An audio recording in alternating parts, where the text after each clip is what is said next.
assurons l'accompagnement des personnes sans abri, très précarisées, très vulnérables, qui n'ont plus de réseau, qui sont découragées. Et nous les accompagnons jusqu'à une stabilisation en logement. Et donc tout au cours de ce processus, nous assurons un rôle d'intermédiaire avec les différents acteurs qui vont pouvoir assurer les soins médicaux, assurer la remise en ordre au niveau des droits, et puis jusqu'à la remise en logement et la stabilisation en logement, ce qui suppose aussi la construction d'un réseau social et éventuellement psychosocial, médical autour de la personne. Notre objectif, c'est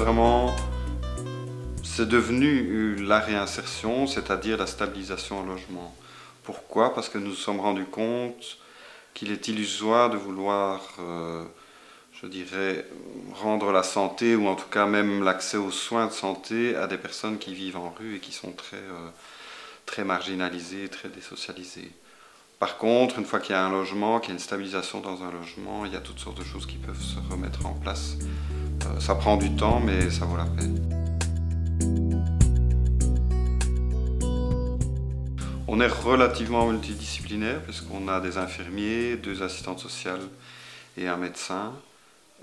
Voilà, et ces compétences-là nous suffisent pour avancer dans le processus qu'on doit mettre en place. Et alors pour les autres compétences, par exemple psychologue ou psychiatre, nous faisons appel plus à des services extérieurs.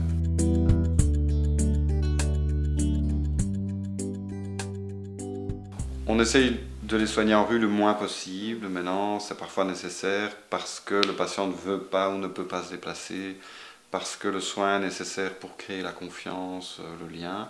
Mais dès que c'est possible, on les ramène dans des structures médicales adéquates où ils peuvent recevoir des soins, que ce soit des soins d'hygiène ou des soins médicaux ou paramédicaux. Donc c'est vraiment l'approche médicale qui est à la base de votre projet.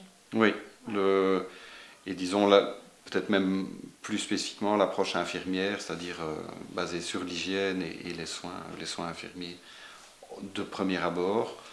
Et ensuite, on travaille beaucoup sur les ressources personnelles des gens, donc valoriser leurs ressources, parce qu'on sait que c'est là-dessus qu'ils vont s'appuyer pour se reconstruire.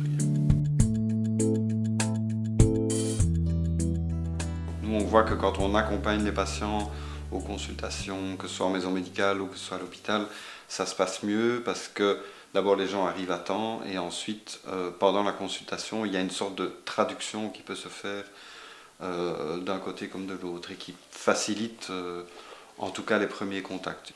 Vous occupez d'environ combien de patients? Par an, je dirais qu'en suivi vraiment intensif, on voit une 50aine de patients. Maintenant, on a une vision sur à peu près 150 patients de façon générale. On a des patients qui sont sur différentes communes. On les reloge aussi sur différentes communes, donc Gansoorn par exemple, Anderlecht, Saint-Gilles, etc. Et nous allons là où se trouvent les patients les plus vulnérables. Vous dites on est appelé par qui?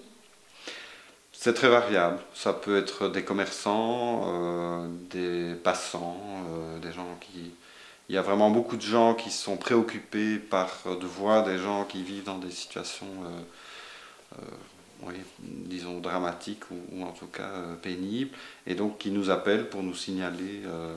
Et c'est très utile parce que ça permet éventuellement de découvrir des gens que nous n'avons pas découverts au hasard des maraudes, parce qu'ils sont un petit peu décentrés et que donc on ne les rencontre pas.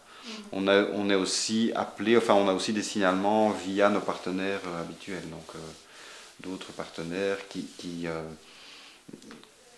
souhaitent être aidés pour suivre un patient, ou bien qui voient bien qu'ils ne pourront pas suivre tel ou tel patient et qui nous demandent alors de voir ce que nous pouvons faire. Donc vous travaillez vraiment en réseau avec d'autres acteurs de ces... C'est vraiment il n'y a pas de solution hors du réseau, c'est la seule façon d'y arriver.